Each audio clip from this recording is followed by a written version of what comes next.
ഉഷാറായിട്ടിരുന്ന ആ അങ്ങനെ ഇരിക്കണം. അപ്പം നമുക്ക് ഭയങ്കര സന്തോഷമാണ് അല്ലേ? നിങ്ങളൊക്കെ ഫുൾ A+കാരാ? ഫുള്ളും 9. ഇതാണെങ്കിലും അടിപൊളി ആൾക്കാരാണ്. നിങ്ങൾ പഠിച്ച് ഇത്രയും വരെ എത്തിച്ചല്ലോ. എന്തായാലും അതിൽ ഭയങ്കര സന്തോഷമുണ്ട്.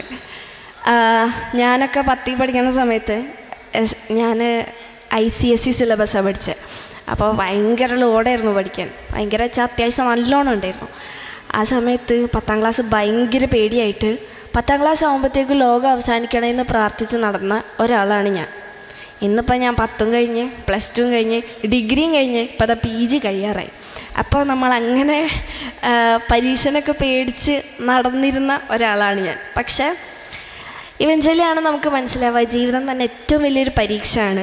അതിലിങ്ങനെ നമ്മൾ സ്കൂളിൽ പഠിക്കുമ്പോൾ quarterly, half yearly, annual exam പോലെ ഇതൊരു ഇൻ്റർവെല്ലില്ലാത്ത അല്ലെങ്കിൽ ഒരു ഈക്വലി ഇൻ്റർവെല്ലില്ലാത്ത ഒരു പരീക്ഷ തന്നെയാണ് ശരിക്കും പറഞ്ഞാൽ നമ്മുടെ ലൈഫ്. അപ്പം ചിലപ്പോൾ പല പ്രസംഗങ്ങളിലായിട്ട് നിങ്ങൾ അറിഞ്ഞിട്ടുണ്ടാവും ഞാനൊരു പാലിയേറ്റീവ് കെയറിലെ ആക്റ്റീവായിട്ടുള്ളൊരു ആളാണെന്ന്. എനിക്ക് അറിയില്ല ഈ വൈകിയ വേളയിൽ എന്താണ് കാര്യമായിട്ട് പറയേണ്ടതെന്ന് ഞാനിങ്ങനെ ആലോചിക്കേണ്ടായിരുന്നു. ഞാൻ എല്ലാവരെയും ഇങ്ങനെ നോക്കണ്ടായിരുന്നു. അപ്പം എനിക്ക് പറയാൻ എൻ്റെ ലൈഫിൽ ഉണ്ടായൊരു അനുഭവം അത് ഞാൻ നിങ്ങളോട് പറഞ്ഞുതരാം. നിങ്ങൾക്കിപ്പോൾ കണ്ടാൽ തന്നെ മനസ്സിലാവും, സ്വാഭാവികമായിട്ട് 2 കൈയും 2 കാലിനും ബുദ്ധിമുട്ടുള്ള ഒരാളാണ് ഞാൻ.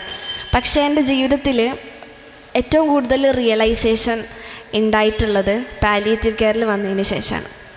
അതിന് മുന്നേ വരെ എന്നെക്കാളും പ്രയാസങ്ങൾ അനുഭവിക്കുന്ന ആളുകളെ നോക്കുമ്പോൾ ഞാൻ കുറച്ചും കൂടി അനുഗ്രഹിക്കപ്പെട്ടവളാണ് എന്ന് മനസ്സിലാക്കാനുള്ള ഒരു പോയിൻ്റ് വരെ ഞാൻ എത്തിയിട്ടുണ്ടായിരുന്നു.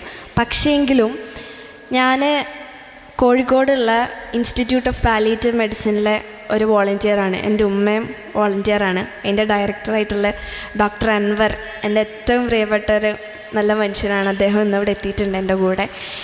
അദ്ദേഹത്തിൻ്റെ മോനും എല്ലാവരും ഉണ്ട്. അപ്പം ഞാൻ പാലിയേറ്റീവിൽ കുറച്ച് ഒരു ഡിഗ്രി പകുതിയൊക്കെ ആയ സമയത്തായിരുന്നു ഞാൻ പാലിയേറ്റീവിൽ തുടങ്ങിയിട്ടുണ്ടായിരുന്നത്. അപ്പം നമ്മൾ അവിടുത്തെ ഒരു ട്രെയിനിങ് ഉണ്ട്, ഒരു 3 ദിവസത്തെ ട്രെയിനിങ്. അത് കഴിഞ്ഞിട്ടുണ്ടെങ്കിൽ വേദന അനുഭവിക്കുന്ന ഒരുപാട് ആളുകളുടെ അടുത്തേക്ക് ചെല്ലാനും അവരുമായിട്ട് ഇടപഴകാനുള്ള ഒരു അവസരം വോളണ്ടിയേഴ്സ് എന്ന നിലയിൽ നമുക്കുണ്ടാവാറുണ്ട്. അങ്ങനെ ഇരിക്കെ ഞാനൊരു പെൺകുട്ടീനെ പരിചയപ്പെട്ടു. നിങ്ങളെപ്പോലെയൊക്കെ ടീനേജേഴ്സിലായിരുന്നു ആ കുട്ടി ഉണ്ടായിരുന്നത്. എനിക്ക് തോന്നുന്നു അവൾക്കൊരു 17-16 വയസ്സ് ഒക്കെ ഉണ്ടാവുള്ളൂ. പക്ഷേ നമ്മളെപ്പോലെ ആയിരുന്നില്ല. നമുക്ക് ഇപ്പം എന്താ ശരിക്കും സുഖമാണ്. ഇയാളെന്ത് വെറുതെ തലാട്ടണേ? നമ്മളെപ്പോലെ ഒന്നല്ല, ഭയങ്കര ഡിഫറെൻ്റ് ആയിട്ടുള്ളൊരു കുട്ടിയായിരുന്നു. അതായത് ആ കുട്ടീൻ്റെ ശരീരത്തിൽ ക്യാൻസർ ഉണ്ടായിരുന്നു. നമുക്ക് ശരിക്കും മനസ്സിലാവായിട്ടാണ്. കാരണം നമ്മളെല്ലാ ദിവസവും എണീറ്റ് നടക്കുന്നത്, നമ്മുടെ സ്വന്തം കാര്യങ്ങൾ സ്വന്തമായിട്ട് ചെയ്യാനായിട്ട് പറ്റുന്നുണ്ട്. അപ്പം നമുക്ക് അതിൻ്റെ ഒരു വലിപ്പം മനസ്സിലാക്കാനായിട്ട് ചെറിയൊരു ബുദ്ധിമുട്ടുണ്ടാവും. എന്തെങ്കിലും ഒന്നിൻ്റെ ആബ്സെൻസ് വരുമ്പോഴാണ് അതിൻ്റെ വലിപ്പം നമുക്ക് മനസ്സിലാവുക. അല്ലേ? തലവേദന എടുക്കുമ്പോഴാണ് തലവേദന ഇല്ലായിരുന്നെങ്കിൽ എന്നുള്ളതിൻ്റെ സുഖം നമുക്ക് മനസ്സിലാവാം അല്ലേ? അതേപോലെ ഈ കുട്ടീനെ ഞാൻ പരിചയപ്പെട്ടു. എനിക്ക് ഭയങ്കര ഇഷ്ടമായി. നല്ലൊരു പാവമായിട്ടുള്ളൊരു മോളായിരുന്നു. അവൾക്ക് കുറേ ഇക്കാക്കന്മാരൊക്കെ ഉണ്ട്. അവളുടെ ഉമ്മ എപ്പോഴും കൂടെ ഉണ്ടാവാറുണ്ട്. അങ്ങനെ പലപ്പോഴായിട്ട് പാലിയേറ്റീവിൽ ഇങ്ങനെ പോകുന്ന സന്ദർഭത്തിൽ ഇവളെ കാണാറുണ്ട്, അടുത്ത് പോയിരിക്കാറുണ്ട്, എനിക്ക് പറ്റുന്ന പോലെ സമയം ചെലവഴിക്കാറുണ്ട്, പാട്ട് പാടിക്കൊടുക്കാറുണ്ട്. വീൽ ചെയറിലിരുത്തിയിട്ട് IPM-ൻ്റെ ക്യാമ്പസിൽ ചുറ്റും പോവാറൊക്കെ ഉണ്ട്. അപ്പം സ്വാഭാവികമായിട്ടും നമുക്ക് പ്രയാസം അനുഭവിക്കുന്ന ഒരാൾ എന്ന് പറയുമ്പോൾ കുറച്ച് എക്സ്ട്രാ സ്നേഹം നമ്മൾ കൊടുക്കാനായിട്ട് ശ്രമിക്കും അല്ലേ? പക്ഷെ ഒരിക്കലും ഒരു സഹതാപമോ അങ്ങനെ ഒന്നും ആഗ്രഹിച്ചിരുന്നില്ലാത്ത നല്ലോണം ക്രാഫ്റ്റും അതേപോലെ ചിത്രമൊക്കെ വരയ്ക്കുന്ന ഒരു മിടുക്കിയായിട്ടുള്ളൊരു കുട്ടിയായിരുന്നു അവൾ. പേര് ഞാൻ പറയുന്നില്ല. അങ്ങനെ ദിവസവും തോറും അവളുമായിട്ടുള്ളൊരു കമ്പനി അടുത്തുകൊണ്ടിരിക്കുകയായിരുന്നു. അതേപോലെ തന്നെ നമുക്ക് വിചാരിക്കാൻ പറ്റാത്തതിലേറെ വേദനയും അതേപോലെ ക്യാൻസറും ശരീരത്തിൽ മൊത്തം പടർന്നു പിടിക്കുന്നുണ്ടായിരുന്നു. ഒരു ദിവസം അവളൊരാഗ്രഹം പറയണ്ടായി. അവൾക്ക് ബീച്ച് കാണണമെന്ന്. ഭയങ്കര പ്രയാസത്തിലൂടെയും അതേപോലെ നമ്മൾ മരണം ദിവസങ്ങൾ എണ്ണപ്പെട്ടു എന്ന് പറയൂലേ, അങ്ങനത്തെ ഒരു സാഹചര്യത്തിലായിരുന്നു ആ കുട്ടി ഉണ്ടായിരുന്നത്. അപ്പോൾ ഇവളൊരാഗ്രഹം പറഞ്ഞു, അവൾക്ക് കോഴിക്കോട് ബീച്ച് കാണണമെന്ന്. അങ്ങനെ പെട്ടെന്ന് തന്നെ നമ്മൾ കുറച്ച് വോളണ്ടിയേഴ്സും അൻവർജിയും നമ്മളെല്ലാവരും കൂടി അവളെ ബീച്ചിൽ കൊണ്ടുപോകാനായിട്ട് പ്ലാൻ ഇട്ടു. ആദ്യം ഇങ്ങനെ ഡൗട്ട് അടിച്ചു, നാളെ പോയാലോ എന്നുള്ളൊരു രീതിയിൽ ഇങ്ങനെ വിചാരിച്ചിരുന്നു. പക്ഷെ പെട്ടെന്ന് നമ്മളെല്ലാവരും ഇന്ന് തന്നെ പോയേക്കാം എന്നുള്ള രീതിയിൽ തീരുമാനിച്ചു. അങ്ങനെ നമ്മൾ ഇവളെ കൂട്ടിയിട്ട് ബീച്ചിൽ പോയി. ഇങ്ങനെ ബീച്ചിലെത്തിയപ്പോൾ ആൾ വീൽ ചെയറിലാണ്, നടക്കാൻ ബുദ്ധിമുട്ടുണ്ട്.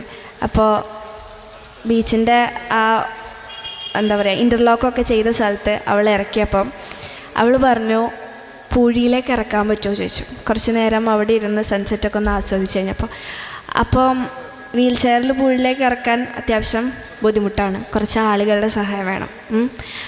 അങ്ങനെ ഇരിക്കുന്ന ഒരു സിറ്റുവേഷനായിരുന്നു. പക്ഷേങ്കിലും അവൾ പറഞ്ഞൊരാഗ്രഹമായതുകൊണ്ട് നമ്മൾ വീൽ ചെയർ പൂഴിയിലേക്ക് ഇറക്കി.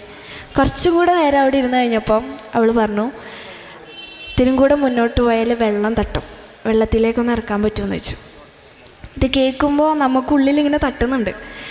പക്ഷേ അവളുടെ ഒരു ആഗ്രഹമായതുകൊണ്ടും അവൾ സന്തോഷിക്കട്ടെ എന്നുള്ളൊരു നെയ്യത്തുള്ളതുകൊണ്ടും നമ്മൾ വീൽ ചെയർ കുറച്ചും കൂടെ മുമ്പോട്ടാക്കി വെള്ളത്തിലേക്ക് തട്ടിക്കൊടുത്തു. നമുക്ക് ബീച്ചിലിറങ്ങുമ്പോൾ അല്ലെങ്കിൽ ബീച്ചിലെ വെള്ളത്തിലിറങ്ങുമ്പോൾ ഈ വെള്ളം നമ്മുടെ കാലിൽ തട്ടുമ്പോൾ ഒരു ഫീൽ ഉണ്ടാവും. അതെനിക്ക് അറിഞ്ഞൂടാ, എനിക്ക് കാലില്ലാത്തതുകൊണ്ട് കടപ്പുറത്തുനിന്ന് വെള്ളം വരുമ്പോൾ എങ്ങനെയാണ് ഫീൽ എന്നുള്ളതാണ് എനിക്കറിയില്ല. പക്ഷേ അത് ഭയങ്കര സന്തോഷമുള്ള ഒരു വികാരം അല്ലെങ്കിൽ ഒരു ഫീലാണ് എന്ന് പലപ്പോഴും പല ആളുകളും ആസ്വദിക്കുന്നത് കാണുമ്പോൾ എനിക്ക് മനസ്സിലാക്കാൻ പറ്റാറുണ്ട്. അങ്ങനെ വീൽ ചെയർ മുമ്പോട്ട് നീക്കി തിരമാലകൾ വന്ന് ഇവളുടെ കാലിലിങ്ങനെ തട്ടുന്നുണ്ടായിരുന്നു. പക്ഷേ അത് സെൻസ് ചെയ്യാനായിട്ട് അവളുടെ കാലുകൾക്ക് സാധിക്കുന്നുണ്ടായിരുന്നില്ല. കാലുകൾ എന്താ പറയുക, സെൻസേഷൻ പോയിട്ടുണ്ടായിരുന്നു. അപ്പോഴത്തേക്കും കുറച്ചും കൂടെ നേരം അവിടെ ഇരുന്ന് സൂര്യൻ അസ്തമിച്ച് കുറച്ച് ഇരുട്ടായി തുടങ്ങി. അങ്ങനെ നമ്മളവിടെ കുറച്ച് നേരം കൂടി ഇരുന്ന് അങ്ങനെ തിരിച്ചു പോകാമെന്ന് ചോദിച്ചപ്പോൾ അവൾ പോവാമെന്ന് പറഞ്ഞു. ഒരു സന്തോഷം അവളുടെ ചിരിയിലുണ്ടായിരുന്നു. നമ്മളൊന്ന് ആലോചിക്കുക, വെറും ദിവസങ്ങൾ എണ്ണപ്പെട്ട ഒരു നിങ്ങളെപ്പോലെ പ്രായമുള്ളൊരു കുട്ടിയായിരുന്നു അത്. അങ്ങനെ പോരാൻ നേരത്ത് അവൾക്ക് ഐശ്വര്യതി വേണമെന്ന് പറഞ്ഞു. അങ്ങനെ നമ്മൾ ഐശ്വര്യതിയൊക്കെ വാങ്ങിക്കൊടുത്ത് അതൊക്കെ കഴിച്ചു. തിരിച്ചു പോവാൻ എന്നുള്ള രീതിയിൽ അവൾ തിരിച്ച് കാറിലേക്ക് കയറ്റി തിരിച്ച് യാത്ര തുടങ്ങി. നമ്മൾ തിരിച്ച് ഹോസ്പിറ്റലിലേക്ക് എത്തിയതിന് ശേഷം അവൾക്ക് പെട്ടെന്ന് എന്തോ വയ്യായിക പോലെ തോന്നി.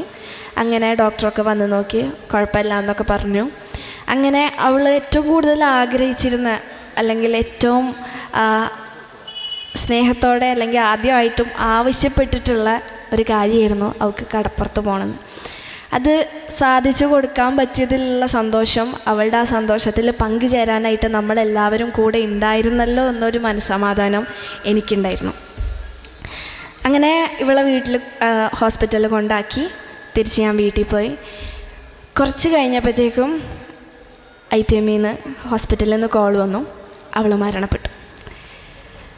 നമ്മൾ വിചാരിക്കും പലപ്പോഴും എല്ലാ കാര്യങ്ങളും നമുക്ക് അതിൻ്റെ വില നമ്മൾ മനസ്സിലാക്കില്ല.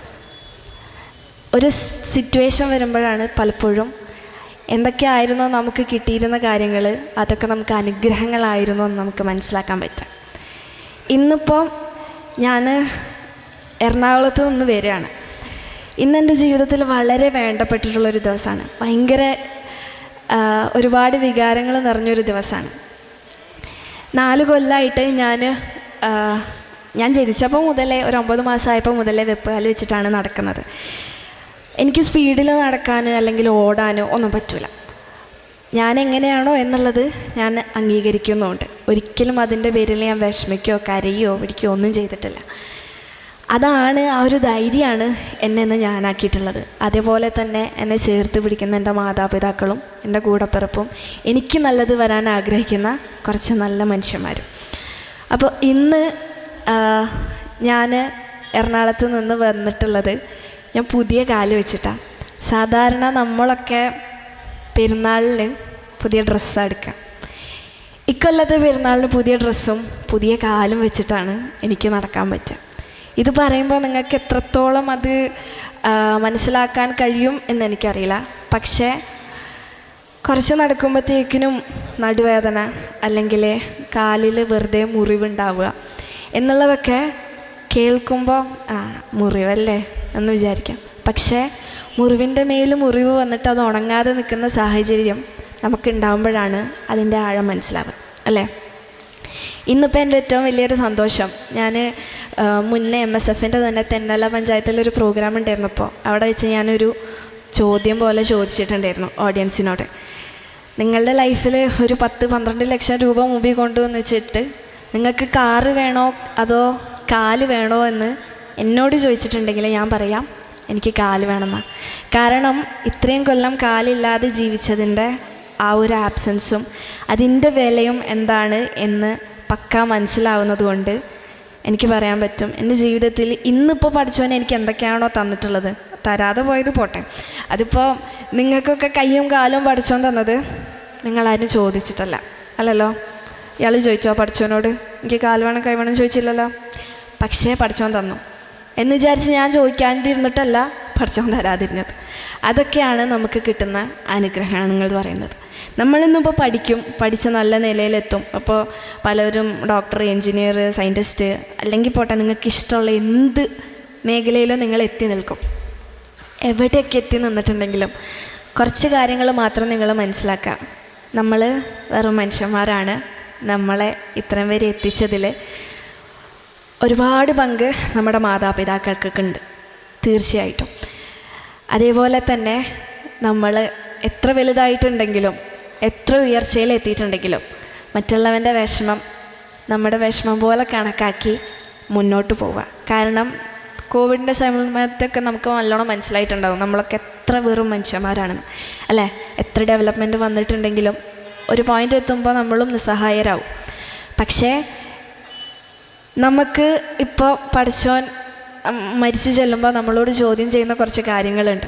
അതായത് നമ്മുടെ ആരോഗ്യം, നമ്മുടെ സമയം, നമ്മുടെ സമ്പത്ത് എന്ന കാര്യങ്ങൾ നമ്മൾ എങ്ങനെ ഉപയോഗപ്പെടുത്തിയെന്ന് ചോദിക്കും. അപ്പോൾ നമ്മൾ പറയാനായിട്ട് നമുക്ക് ഉത്തരം വേണം.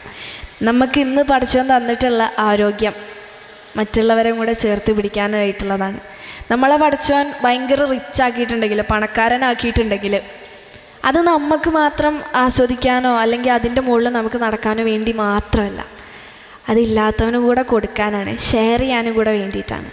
നമുക്ക് പവർ ഉണ്ടെങ്കിൽ, നമ്മൾ സമൂഹത്തിൽ ഉന്നത നിലയിൽ എത്തിപ്പിടിക്കുന്ന അല്ലെങ്കിൽ എത്തി നിൽക്കുന്ന ആളുകളാണെങ്കിൽ അത് സഹായം അർഹിക്കുന്ന ആളുകളിലേക്ക് കൂടി എത്തണം എന്നുള്ളൊരു നിശ്ചയം നമ്മുടെ ഉള്ളിൽ വേണം. അപ്പോഴാണ് നമ്മളൊക്കെ മനുഷ്യന്മാരായിട്ട് മാറുക. നമ്മളൊക്കെ എന്തൊക്കെയോ ജോലി ചെയ്യുന്ന മെഷീനുകൾ മാറി ആയി പോവാതെ ഇരിക്കാം. പിന്നെ ഇന്ന് നമുക്കറിയാം നമ്മൾ ജീവിക്കുന്നൊരു സോഷ്യൽ മീഡിയ യുഗത്തിലാണ്. എന്തൊക്കെയാണെങ്കിലും നമുക്ക് ചില ആളുകളിൽ നിന്ന് ഉൾക്കൊള്ളാനായിട്ട് ഒരുപാട് നല്ല കാര്യങ്ങളുണ്ടാവും. ആ നല്ല കാര്യങ്ങൾ നമ്മൾ നമ്മുടെ ജീവിതത്തിൽ കൊണ്ടുവരിക, അതായിരിക്കട്ടെ നമ്മളെ ഇൻഫ്ലുവൻസ് ചെയ്യുന്ന കാര്യങ്ങൾ. നമുക്ക് ചുറ്റും നോക്കിയിട്ടുണ്ടെങ്കിൽ ഇപ്പോൾ ഒരുപാട് കാര്യങ്ങളുണ്ട്. ഇപ്പോൾ ഞാൻ തന്നെ പലപ്പോഴും അത്ഭുതപ്പെടാറുണ്ട്. എനിക്ക് ഇന്നിപ്പോൾ ഇവിടെ നിന്ന് ധൈര്യത്തോടെ സംസാരിക്കാൻ പറ്റുന്നുണ്ടെങ്കിൽ അത് എനിക്ക് ചെറുപ്പത്തിൽ എൻ്റെ ഉമ്മയും ഉപ്പയും നൽകിയ കോൺഫിഡൻസാണ്.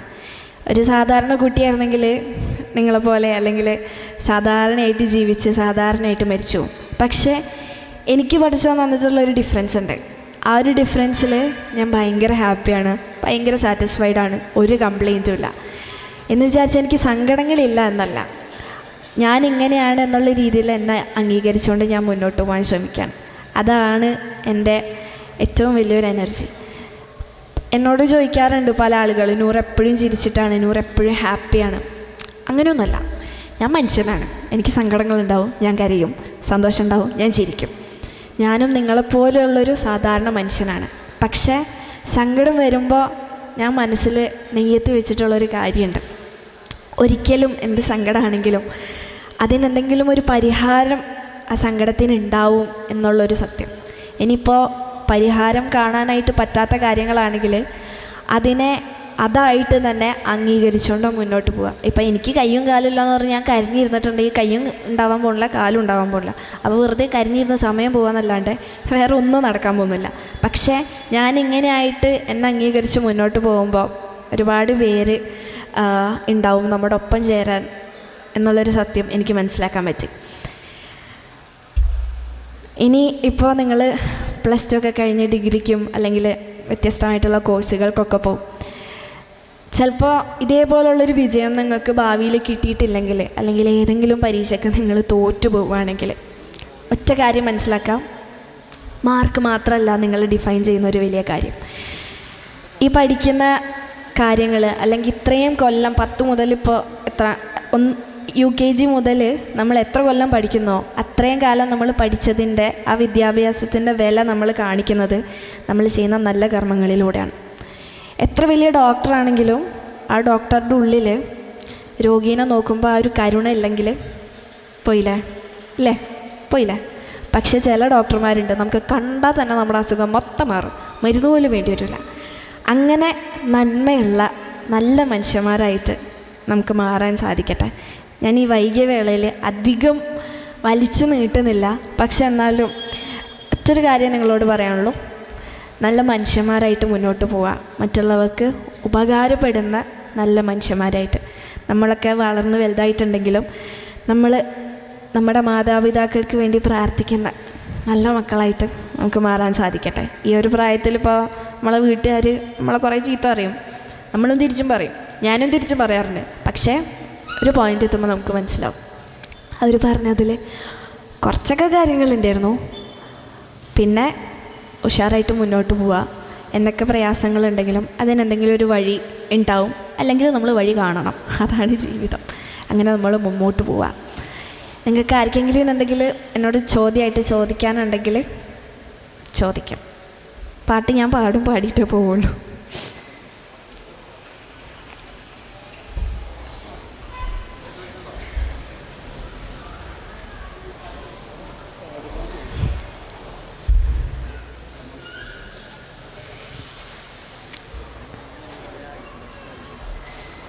ആർക്കെങ്കിലും എന്തെങ്കിലും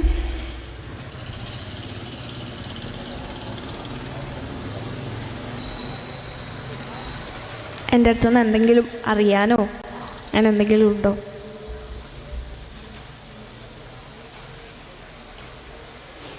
എല്ലാവരും അങ്ങോട്ടും ഇങ്ങോട്ടും നോക്കിയിരിക്കുക.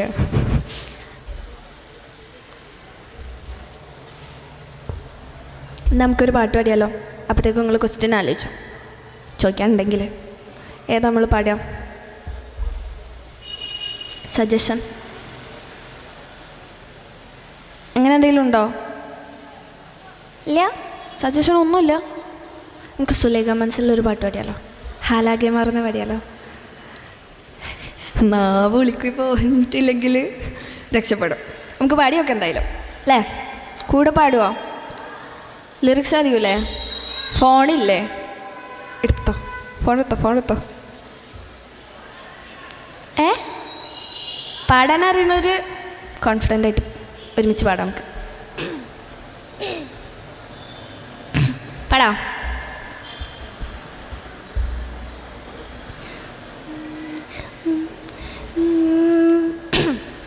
പടയാളികളായിരമായിരമായി സമരോത്സുകരായി പടയോടിയ പാവന ഭൂമിക താണ്ടിയ സംഹിതയായി പല കൽപ്പനകൾ കവികൾ പണിതിട്ടൊരു സംഭവമായി പല പാമര മാനവ മാനസ സങ്കട സംഗതിയായി ചിന്തപ്പൂന്തോട്ടത്തെ ചന്തത്തിന്നാള് ശങ്കപ്പൂമ്പാറ്റി തിന്നിപ്പാറല്ലി നെഞ്ചിറകടി സിൽസിലയാലെ മധുപൊടിയണ പനി വളരാകെ പൂമ്പൊടി തടി ചെന്തണ് പൂങ്കവിൾ ചോക്കണ് പൂതികളായിരം പൂവിതളാകണ് പൂത്തു നിൽക്കണ് പാട്ട് പാടണ മോഹത്തോടെ തൻ മനതിലെ മണിയറിയാലെ നിറമലരണി വർണ്ണനയാലെ സുപ്രിയ രസപദന സരിഗമ പദന സരസമതിൽ ഉലകമേ അതിർതമോടി സുവർഗത്തിങ്കൾ എത്തിയെന്നാളെ ഹാലേതാ ഹാലി നിന്നെ കണ്ടാലാകെ ഹാലാകെ മാറുന്നേ ഹാലേതാ ഹാലി നിന്നെ കണ്ടാലാകെ ഹാലാകെ മാറുന്നേ കലബലതറിയാം പെണ്ണെ ദഫിൽ മുട്ടുന്നോൻ പിന്നെ കോലിൽ തട്ടുന്നോ നിന്റെ നെഞ്ചിൽ തട്ടുന്നോ ഇരുമേതകതേ താളം തമ്മിൽ കൊള്ളാനായി പെണ്ണെ ആൺമൈ കൊണ്ടോനാ വിണ്ണും മണ്ണും ഒന്നോന സ്വർഗത്തിങ്കളെത്തിപ്പെട്ട എത്തിമെന്നാളെ ഹാലേ താ ഹാലി നിന്നെ കണ്ടാലാകെ ഹാലാകെ മാറുന്നേ ഹാലേ താ ഹാലി നിന്നെ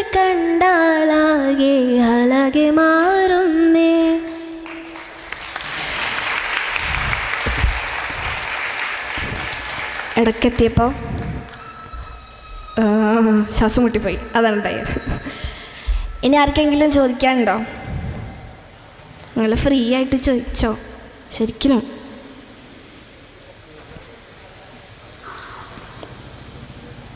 നിങ്ങൾക്കൊക്കെ യാത്ര ചെയ്യാൻ ഇഷ്ടമാണോ?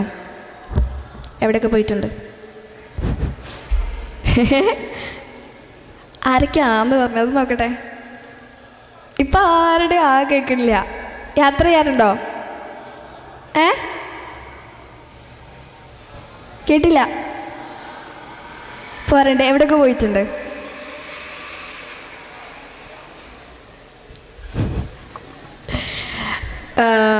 എവിടെയൊക്കെ പോയിട്ടുണ്ടെങ്കിലും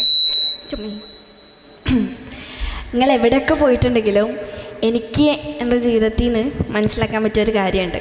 നമ്മൾ ഈ ബുക്കിൽ നിന്നൊക്കെ പഠിക്കുന്നതിനേക്കാളും കുറേ അറിവ് നമുക്ക് യാത്രകളിലൂടെ കിട്ടും. അപ്പോൾ നമ്മളൊരു സ്ഥലത്ത് പോയിട്ടുണ്ടെങ്കിൽ, എനിക്കൊക്കെ ഒരു സ്ഥലത്ത് പോയിട്ടുണ്ടെങ്കിൽ ആ സ്ഥലത്തിനെ പറ്റിയിട്ടുള്ള ചരിത്രം പറഞ്ഞു തന്നിട്ടുണ്ടെങ്കിൽ കുറേയെങ്കിലുമൊക്കെ നമ്മുടെ തലയിലുണ്ടാവും. ചിലപ്പോൾ അത് നമ്മൾ ബുക്കിൽ നിന്ന് കിട്ടാത്തതായിരിക്കും. അപ്പം എനിക്ക് പലപ്പോഴും തോന്നാറുണ്ട്, യാത്ര ചെയ്യുമ്പോൾ നമ്മൾ പുതിയ കുറേ ആൾക്കാരെ കാണും, പുതിയ കുറേ അറിവ് കിട്ടും, പുതിയ ആളുകളുടെ ജീവിതാനുഭവങ്ങൾ നമുക്ക് മനസ്സിലാവും. അങ്ങനെ ഒരു എന്താ പറയുക, മൊത്തത്തിലൊരു കുറേ ഫ്രണ്ട്സും കുറേ അറിവും കുറേ കോൺട്രിബ്യൂഷനും നമ്മുടെ ലൈഫിലോട്ട് യാത്രകൾ തരാറുണ്ട്. ഞാൻ പല വേദികളിലും പറയാറുള്ളൊരു കാര്യമാണ്, എനിക്ക് ഏറ്റവും കൂടുതൽ സന്തോഷം കിട്ടുന്നത് യാത്ര ചെയ്യുമ്പോഴാണ്. അത് ഞാൻ ഏറ്റവും സന്തോഷത്തോടെ എടുത്തു പറയാൻ ആഗ്രഹിക്കുന്നതും ഞാൻ ഡിഗ്രിയിൽ പഠിക്കുമ്പോൾ ടൂറ് പോയിരുന്നൊരു കാര്യമാണ്. പലപ്പോഴായിട്ട് നിങ്ങൾ കേട്ടിട്ടുണ്ടാവും, 500 സ്റ്റെപ്പുകൾ കയറിയിട്ട് ഏറ്റവും മുകളിലൊരു മൈസൂരിൻ്റെ അടുത്തുള്ളൊരു ഹിൽ ടോപ്പിൻ്റെ അടുത്ത് എനിക്ക് പോകാനായിട്ട് സാധിച്ചിട്ടുണ്ടായിരുന്നു. അപ്പം എനിക്ക് 2 കാലും ഇല്ല, അല്ലെങ്കിൽ സ്റ്റെപ്പ് കയറാൻ ബുദ്ധിമുട്ടാവും, നടക്കാൻ ബുദ്ധിമുട്ടാവും എന്നൊക്കെ കുറേ പേരെന്നോട് പറഞ്ഞിട്ടുണ്ടായിരുന്നു. പക്ഷേങ്കിലും അതല്ല എന്നെ ഡിഫൈൻ ചെയ്യുന്നത്, എൻ്റെ കപ്പാസിറ്റി അതല്ല എന്നുള്ളൊരു ധൈര്യം എനിക്കുണ്ടായിരുന്നു. അതുകൊണ്ട് എനിക്ക് 500 സ്റ്റെപ്പും കയറി അതിൻ്റെ മുകളിൽ എത്താനായിട്ട് സാധിച്ചിട്ടുണ്ടായിരുന്നു. പോണ വഴിക്ക് അത്യാവശ്യം കുറച്ച് ടാസ്ക്കൊക്കെ ആയിരുന്നു, കാരണം സ്റ്റെപ്പെന്ന് പറയാൻ പറ്റുന്ന രീതിയിലുള്ള സ്റ്റെപ്പുകളൊന്നും ആയിരുന്നില്ല. പക്ഷേങ്കിലും അതിന് മുകളിലെത്തിയപ്പോൾ ഭയങ്കര ഒരു സന്തോഷം ഉണ്ടായിരുന്നു. അത് ഒരു പക്ഷേ ഞാൻ ആ ഒരു റിസ്ക് എടുത്ത് കയറിയിട്ടുണ്ടായിരുന്നില്ലെങ്കിൽ എനിക്ക് ഇന്നിവിടെ പറയാനായിട്ട് അത് പറ്റൂലായിരുന്നു. അപ്പം നമ്മുടെ ജീവിതത്തിൽ പല ഓപ്പർച്യൂണിറ്റീസ് വരും, അത് നമുക്ക് വേണ്ടിയിട്ട് കാത്തു. അപ്പം നിങ്ങൾക്കാർക്കും ചോദ്യങ്ങൾ ചോദിക്കാനില്ല എന്ന് ഉറപ്പാണോ? ഉറപ്പാ? ഇത്രയും നേരം ഞാൻ അവിടെ നിന്ന് ഡയലോഗ് അടിച്ചിട്ട് ആർക്കും ഒന്നും ചോദിക്കാനില്ല? എന്നാലും ഓക്കെ. അപ്പം നിങ്ങൾക്ക് അങ്ങനെ ഒന്നും ചോദിക്കാനില്ലാത്തൊരു സാഹചര്യത്തിൽ നമുക്കൊരു പാട്ടും കൂടെ പാടിയിട്ട് നിർത്തിയാലോ? ഏത് പാട്ടാ പാടാം? ഖജറ മുഹബത്ത് വാല പാടാം.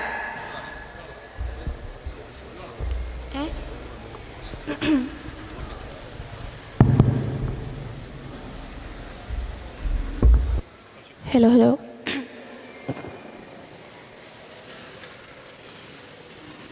ഖജറ മുഹബത്ത് വാല പാടാം അല്ലേ? വേറെ എന്തെങ്കിലും സജഷൻ ഉണ്ടായിരിക്കെങ്കിലും അത് പാടാം എന്തായാലും.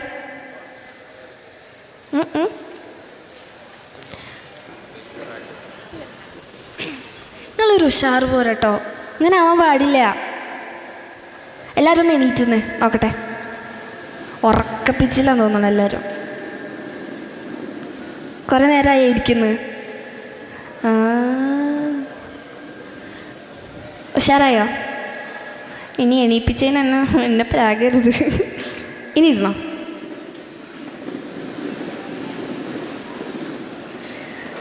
നിങ്ങളൊക്കെ നിങ്ങളുടെ ഗോളൊക്കെ സെറ്റ് ചെയ്തോ? എന്താവണം എന്നൊക്കെ സെറ്റ് ചെയ്തോ? ഇല്ലേ? സെറ്റ് ചെയ്യണ്ടേ? എപ്പോഴാ? നിങ്ങൾക്ക് ഇഷ്ടപ്പെട്ട ഏരിയയിൽ പഠിക്കുക, അതിൽ എക്സൽ ചെയ്യുക. അത് മാത്രമേ ഉള്ളൂ എനിക്ക് പറയാനായിട്ടുള്ളത്. കാരണം അപ്പോഴാണ് നമുക്ക് ഫ്ലറിഷ് ചെയ്യാനായിട്ട് പറ്റും. അല്ലേ? അപ്പം നമുക്ക് ഖജറ മുഹബത്ത് വാല പാടാം അല്ലേ? പാടാ. ഉറക്കെ പറയേ. പോരാ. ഉറക്കെ പറയും. ഇത്ര എനർജി ഉള്ളൂ? 12, 10 കഴിഞ്ഞ് നിങ്ങൾക്ക് ഇത്ര എനർജി ഉള്ളൂ? മോശമാണ് കേട്ടോ. ഉറക്കെ പറയും. പാടാന്ന് പറയും. പോരാ പോരാ. ഒരു വട്ടം കൂടി.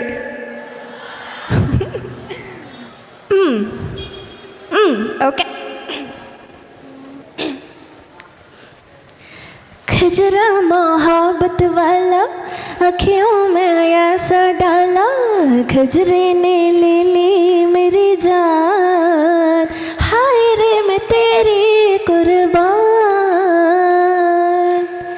दुनिया है मेरे पीछे लेकिन मैं तेरे पीछे, अपना बना दे मेरी जान, हाय रे मैं तेरी कुर्बान. खजरा मोहब्बत वाला अखियों में ऐसा डाला, खजरे ने ले ली मेरी जान, हाय रे मैं तेरी कुर्बान. आई हो कहाँ से गोरे आँखों में प्यार लेके, आए हो कहाँ से गोरे आँखों में प्यार लेके, चढ़ती जवानी की ये पहले बहार लेके, दिल्ली शहर का सारा मीना बाजार लेके, दिल्ली शहर का सारा मीना बाजार लेके, झुमका बरेली वाला कानों में ऐसा डाला, झुमके ने ले ली मेरी जान, हाय रे मैं तेरी कुर्बान.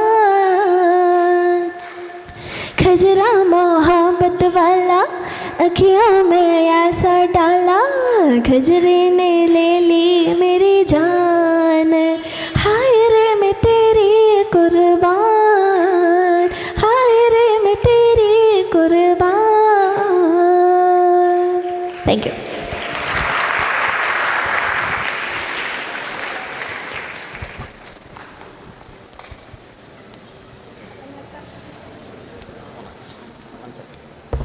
അപ്പം നിങ്ങൾക്ക് ആർക്കൊന്നും ചോദിക്കാനുള്ള ഉറപ്പല്ലേ? പക്കല്ലേ അല്ലേ? അപ്പം ഇന്നത്തെ ഈ ഒരു വേദിയിൽ എനിക്ക് വരാൻ പറ്റിയതിൽ ശരിക്കും ഭയങ്കര സന്തോഷമുണ്ട്. എത്തൂലേ നല്ല ഡൗട്ട് ഉണ്ടായിരുന്നു. പക്ഷെങ്കിലും അവിടെ എത്തിയതിൽ സന്തോഷം. നിങ്ങളെല്ലാവരും കുറച്ചും കൂടി ഉഷാറാവണം. ഇങ്ങനെ ഇരുന്നാൽ പോരാ, നല്ല ഉഷാറായിട്ടുള്ള കുട്ടികളാവണം. ഇനിയും നല്ലപോലെ പഠിക്കുക, നല്ല മനുഷ്യന്മാരാവുക. തീർച്ചയായിട്ടും നിങ്ങൾ ഉദ്ദേശിക്കുന്ന ഉയരങ്ങളിലേക്കൊക്കെ നിങ്ങൾ എത്തിച്ചേരട്ടെ. എനിക്കിങ്ങനെ എന്നോട് പലരും പ്രാർത്ഥിക്കണം എന്നൊക്കെ പറയാറുണ്ട്. എനിക്ക് പേരെടുത്ത് പറഞ്ഞ് പ്രാർത്ഥിക്കാൻ അങ്ങനെ എനിക്ക് ഓർമ്മയിൽ നിൽക്കാറില്ല. പക്ഷേ എങ്കിലും തീർച്ചയായിട്ടും നിങ്ങളെല്ലാവരും നല്ല നിലയിലെത്തട്ടെ. ഇന്നത്തെ ഈ ഒരു പരിപാടി ഈ നാടിനും ഈ നാട്ടിലെ മക്കൾക്കും വേണ്ടി സംഘടിപ്പിച്ച MSFന് ഒരു വലിയ കയ്യടി തന്നെ നമ്മൾ നൽകണം. അതേപോലെ തന്നെ വേരിലൂടെയും MSFലൂടെയും ഒരുപാട് ആളുകളിലേക്ക് എന്നെ എത്തിക്കുന്നതിനും സ്നേഹം ഒരുപാടുണ്ട്. തീർച്ചയായിട്ടും ഇനി അടുത്ത വട്ടം നമ്മളെല്ലാവരും കാണുന്നത് വരേക്കും ഇൻഷാ അല്ലാഹ് അസ്സലാമു അലൈക്കും.